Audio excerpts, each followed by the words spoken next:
is if the company wants to invest in certain project, maybe like if it's the company is a manufacturing company, then they want to implement like for manufacturing, you find that they are changing from maybe they are using the KPLC, the Kenya Power, but now they want to supplement the cost of Kenya Power by what? Introducing their what? Their own solar panel, their own solar panel. So this capital budgeting now will require you to evaluate the cost of this solar panel and to compare with the cost of what? KPLC, maybe the electricity of the KPLC. And then you make now decision based on the lower cost or the higher return. So that's what the capital budgeting is all about. But so under this topic also for capital budgeting, you will not forget the concept we learned from section 3, that is Mabona NPV, the time value of money. We also need to remind ourselves on that. And this capital budgeting, we have for advanced, hatuna a lot of theory for advanced level, hatuna a lot of theory. So we have the methods of what of capital budgeting.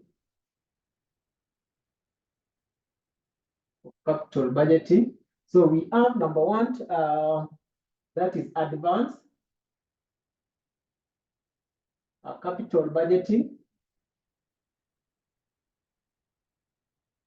under uncertainty. And number 2, capital budgeting under uncertainty.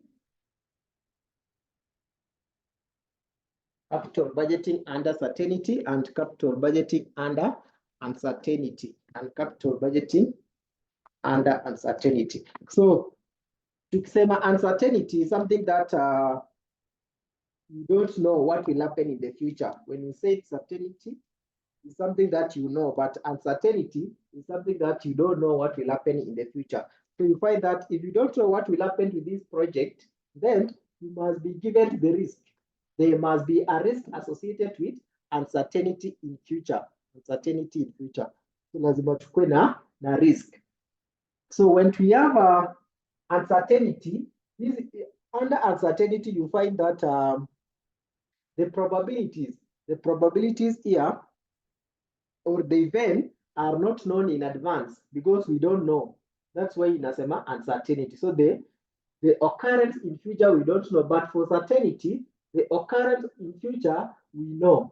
So utapata both of them itakuwa in associate na probabilities. And then we have now tools. We have tools of handling risk. We have tools of handling risk. So the first tool of handling the risk is what is called expected monetary value. Expected monetary value. Also, we have another one, number 2, standard deviation. And then number 3, coefficient of variation.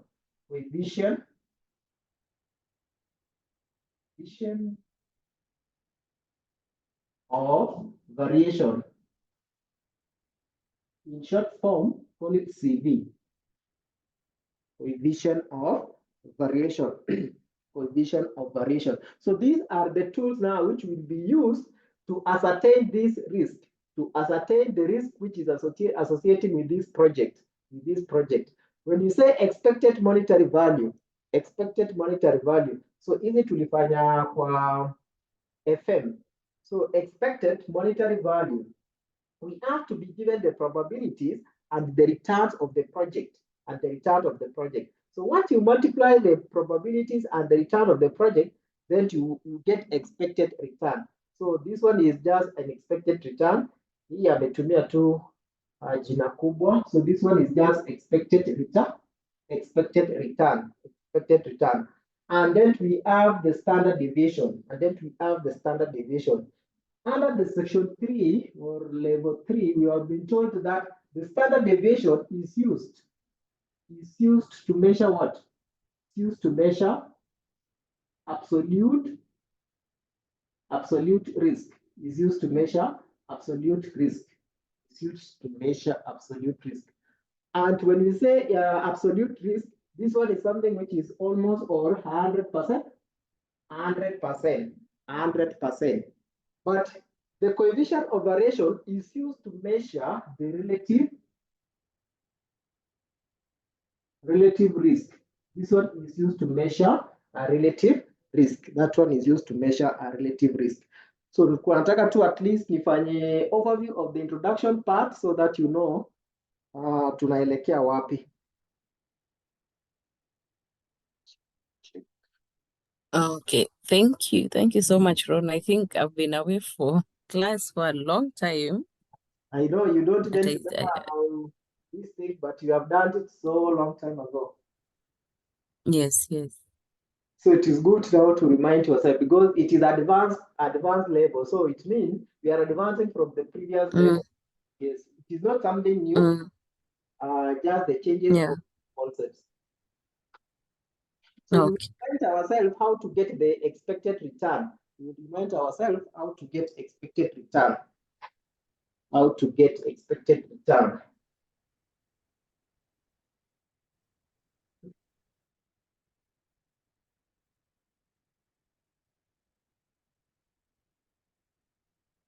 So sikumbuki mwalimu alinifundisha, but remember I was told the expected return, you get the return times what? Probabilities.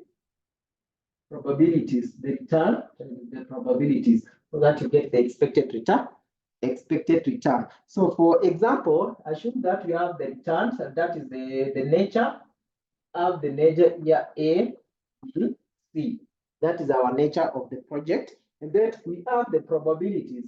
We have the probabilities 0.3, 0.2, and then the probability should add up to 1. The probability should add up to 1. So that one should have 0.5. And then we have expected the return. We have the return, assuming we have return of X and also have return of Y. Have return of X and Y. This one we have 10, 15, 18. That for project return Y, 20, 25, and 15. Sorry, Ron, I think nilikupoteza kidogo. My internet dropped. Ulipotea wapi? Hapo now when we're doing, now tulianza return times probability, that's when you're starting to write nature.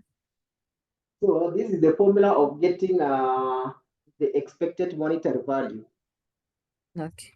So you get the returns times the probabilities. This one is just a small exercise or illustration whereby this we have the nature A, B, C, and then under this nature there's a probabilities associated with this, and then there's now a return. We have two returns here: return X and return Y. So you can write that one, and then to say required. Number one, calculate the expected monetary value. Calculate the expected monetary value. Number two, calculate standard deviation. Calculate standard deviation. And number three, calculate a CV or coefficient of variation. Coefficient of variation.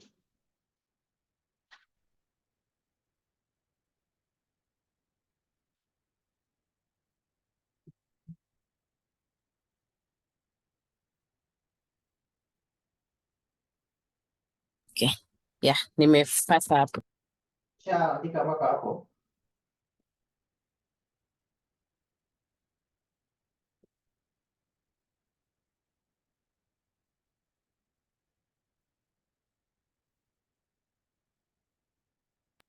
Yes, nimepata. So umesha calculate hizi. Okay, so let me do So that. you just sum all of them.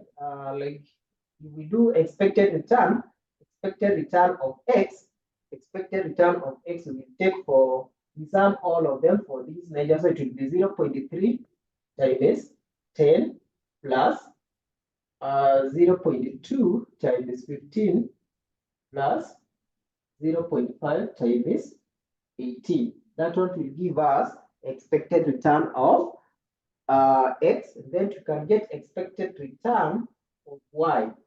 Expected return of y, which will be the same approach, 0.3. The probability will not change. It's only the return which will change, times 20 plus 0.2 times 25 plus 0.5 times 15. What will be the expected return of those projects?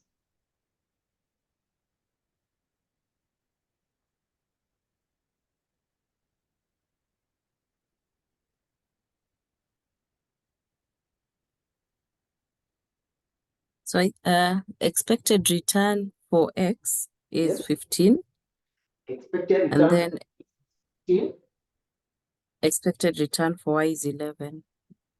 Expected return for y is 11. So that is just a quick reminder of how to get the expected return. So once you get this expected return now, you have been told to get the standard deviation. The standard deviation. You have to get the standard deviation. So we go back to the quantitative analysis or QA. That standard deviation is the root of what? The root of variance, right? The standard deviation is the root of variance. The standard deviation is the root of variance. So how do we get now the variance? How do we get the variance? So that is the question. So let's get the variance. So let's get the variance of these two projects. Let's get the variance. So the variance will be the return of maybe, for example, x minus the expected return of that x, the expected return of that x, then do what? We sum. We get the summation of this. After you get the summation, you squared, then you multiply by probabilities. You multiply by probabilities. That is the variant. So once you get this, then now you do a square root of that. So let's get the variant for return x. Let's get the variant for return x. So our return, here we have 10 minus the expected return, which is 15, squared times the probability, which is 0.3. Then the second one is 15 minus 15 squared times the probability, 0.2. Then the last one, 18 minus 15 squared times the probability, 0.5. So get it and get the total, get the total,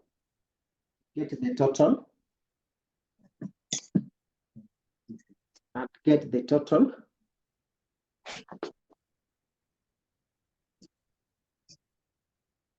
Mwalimu, Yes. umeenda mbali sana. No, it is just a revision of what we did the last time. Oh, the first topic which we Yes, started. the first topic, yes. So it is good also for you to remind yourself.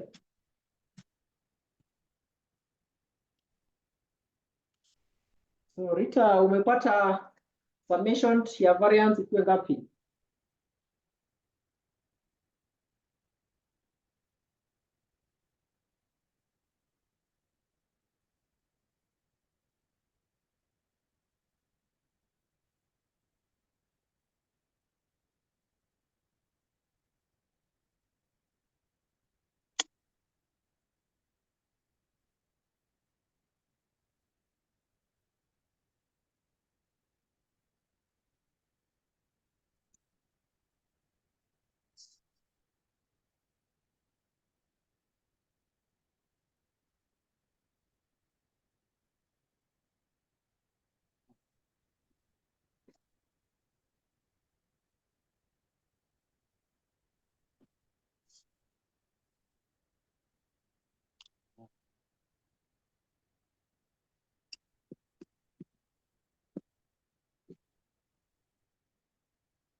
Let me confirm, but please don't laugh at me.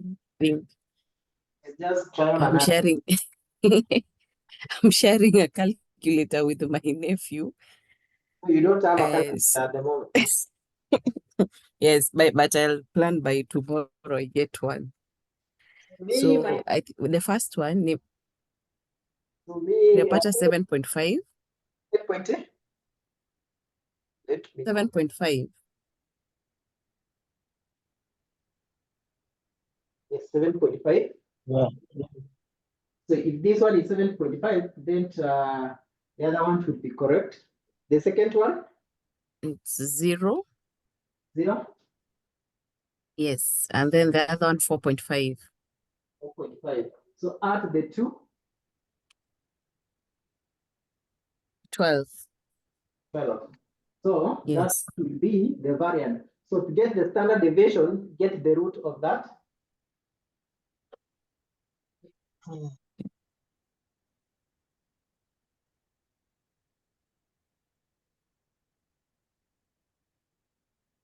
That will be 3.464. Yes. So put into 2 decimal place. 3.46. 46. So that is the standard deviation. That is the standard deviation. And then now let's get the formula of getting CV, the coefficient of variation. The coefficient of variation. So the coefficient of variation, you take the standard deviation, you divide by some the 5 times 100%. That will be your CV. That is your CV. So this one is just the summation of the return or the expected return, the summation of the expected return. Sorry, what is the formula for CV? It's standard deviation divided by? Standard deviation, you divide by expected return. So I think if I write this one, you divide by expected return. Expected return, okay. Expected return. So we find 3.46, we divide by our expected return, which is 15. 100 times 100.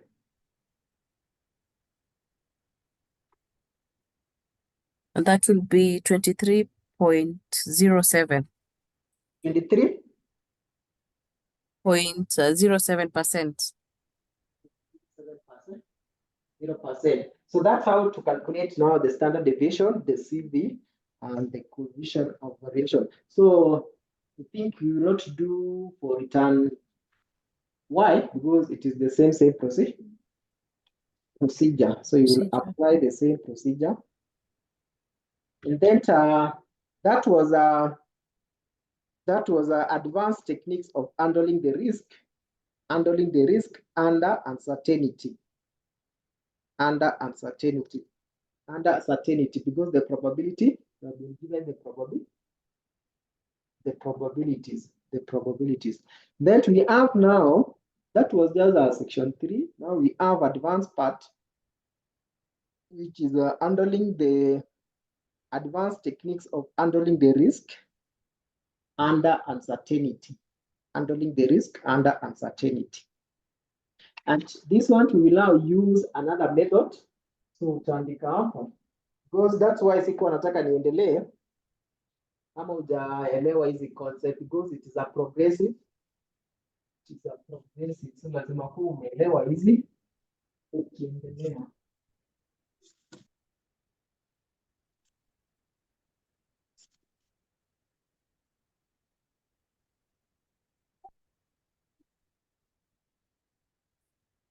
So we have advanced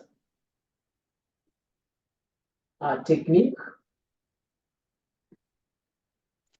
of handling risk under uncertainty.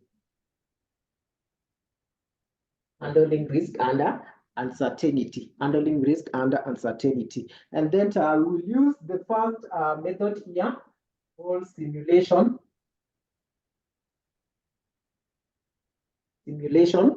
So basically, with the layman language, a simulation is to imitate. This one is to what? To imitate the reality. To imitate the reality, to imitate the reality, to imitate the reality, to imitate the reality. So under simulation, you will be given, you will be asked to determine the random range, the random range, the random range. This random range will be able to help you to get the probabilities and also to get the cash flows, to get the cash flow of this project. Remember, we are doing the capital budgeting. Now, capital budgeting equal associated na cash flow, equal associated na cash flow, because ukiinvest in a project, lazima unakuwa unajua this project generate how much cash inflow during the year 1, during the year 2, up to the last year of that project. That's why you need the random range, so that it can help you to get cash flows, the cash flows. So, for example, you have been given the cash flows, 10, 15, and 20, 10, 15, and 20, and then the probabilities, after probability 0.2, 0.3, and then 0.5. 0.5. So under simulation, you will not do direct this one vile tumefanya ile.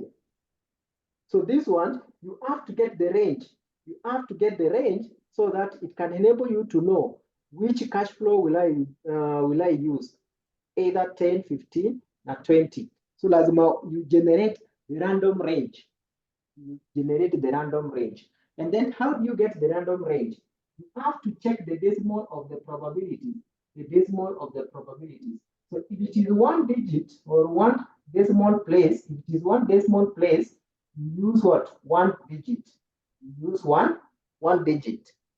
If it is 2 decimal place, you use two digits. You use 2 digits.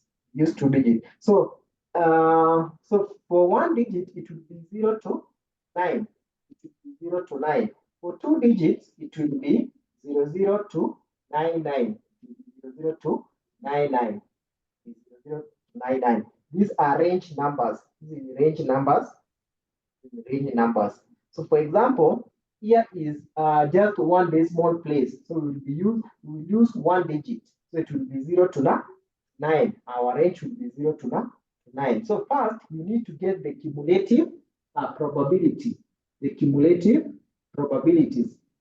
So cumulative probabilities will accumulate this. So it will, for the first one, 0.2. Then this one, when I add, itakuja 0.5. When I add 5, itakuja what?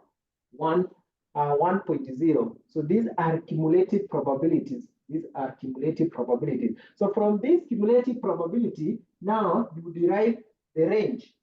Derive the range. So you will have your range here, the random range. Have your random range. You have your random range.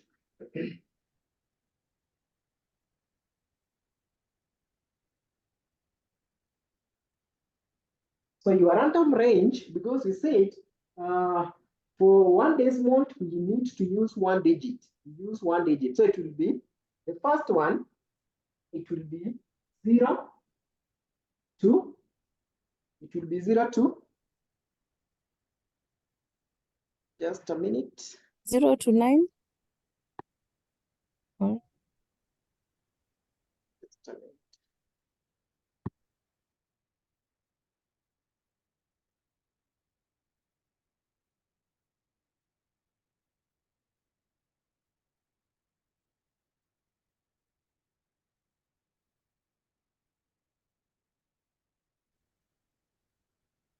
So umesema ni 0 to 9. So ukisema 0 to 9, already tumesha exhaust our random range. So inaanza 0 to 9. So ukiangalia hapa ni 0 to 2.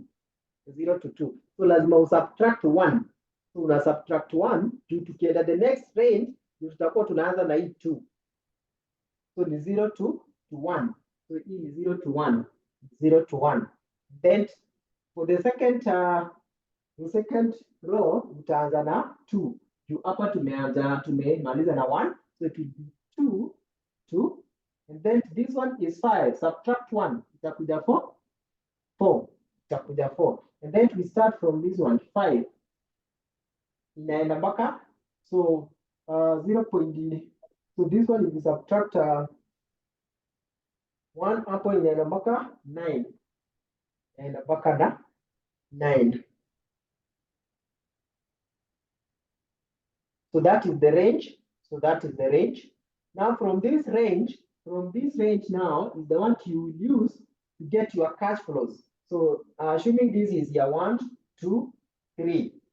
Year 1, 2, 3. So you will be having your years 1, 2, 3. 1, 2, 3. And then you will have your cash flows. You have your cash flows.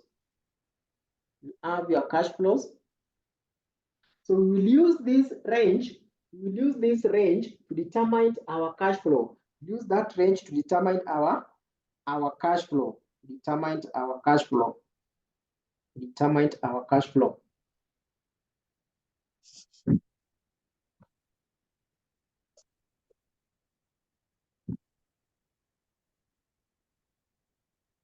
Tobias, tulisema tunaipata aje hiyo cash flow? Au ulisahau? Multiply. So we have gotten the range. Yeah. And then you multiply. By probability. You don't multiply by the probability. So when so examiner should give you the random numbers. Yes, the examiner should give you the random numbers. So these random numbers, because that random numbers is the one which will help you to determine which cash flow is upon or easy.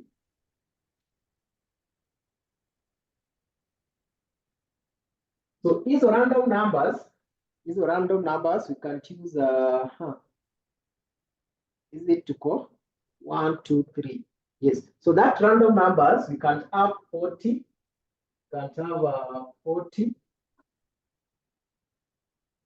35, and also the IST need 20. So we can have 3, and have 10, and then 25. So these are the random numbers which examiner will give you these random numbers. If you look at the first paper, you must have these random numbers. You must have these random numbers. So examiner will give you these random numbers. So it is now you to use these random numbers. To determine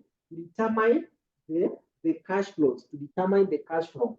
So you will have to get the runs. Have to get your runs. You may not down here 2 digit, 2 decimal, 2 digit. So you will have to get your runs. So your run here, it will just 1 run. It will be just 1 run, but for different years. So it will be run here, it will be just 1, and then you will have years. Years 1, then you will have year 2, and also we will have year 3. Year 3. We have year 3. So under this run, you have to put these random numbers. So we'll have also here. We'll have also run here. We'll also have run here. Which utaiplace hizi kama ingekuwa 4 ingekuwa 5 years ungepata these random numbers ingekuwa extended. So utakuja like this one, you put 3 for year 1, and then 10 for year 2, and then 25 for year 3. 25 for year 3. So that's 25 for year 3. That 25 for year 3 is the one. So these random numbers is the ones which help you to get the cash flow. That one will help you to get the cash flow. So you find in year 1, it fall under which range? So unatumia easy. 3 ina fall under which range? Rita, 3 ina fall under which range? 2 to 4. Yes, so 2 to 4. So if it is 2 to 4, so follow that. Uangalie 2 to 4, cash flow yake ni ngapi? 15. 15. So you will bring the cash flow here, unaileta ni 15. 15. And then you go to the second one, 10 ina fall under which category? 10 ina fall under which category? So that's why, so 10, that's why tukuangalia our range. So hii ingefaa kuwa more than 10. So this one tuweke 7. 7, then also this one tuweke 5. 5. So this one to be 7. This one will be 5. So 7 fall under which category? This category, right? So Yes. so your cash flow will be 20. And then the other one, 5, also it is fall under number 3. So your cash flow will be that. So this now our cash flow. So instead of using this, you can even arrange in that format and get your cash flow here. So our cash flow here is 15. We have 20 and we have 20. Then from there, go back to your discounting factor. Go back to your time value of money. Go back to your time value of money. Look at the nature of the cash flow. Look at the nature of the cash flow. Our cash flow here, it is irregular cash flow. You see it for irregular cash flow, we use a lump sum technique. That's why this is advanced level. So we are advancing from the previous units yenye tulifanya. So tukifanya time value of money discounting, we said for a lump sum is for irregular cash flow. You find that this 15 will be paid only once at the end of year 1 or at the beginning of the year 1. 20 will be, this one is regular, will be paid 20 at the end or at the beginning of year 2. The same case with this one. That's why I'm using PTFA. I'm using PTF, not PTFA. This one is present value interest factor. Present value interest factor. And we said, how do we get the present value interest factor? This one you take 1 plus r raised to negative n, raised to negative n, raised to negative n. So you will use this formula to get the discounting factor here. Or you can't, if you have the past paper, unatumia your table hapo nyuma. On the table,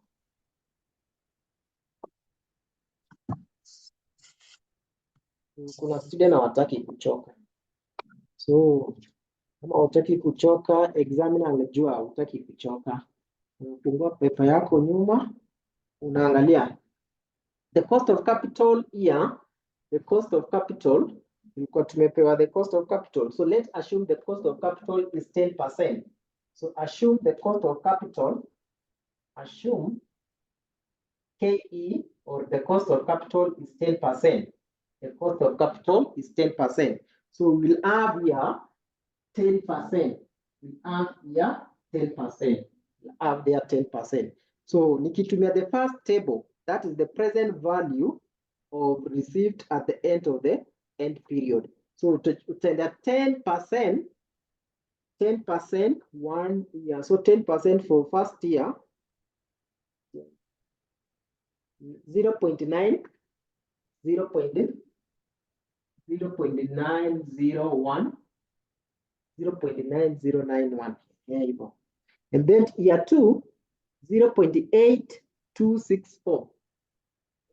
0.8264. And then year 3, 0.7513. 0.7513. So from there, just multiply with this, multiply with that, you get your values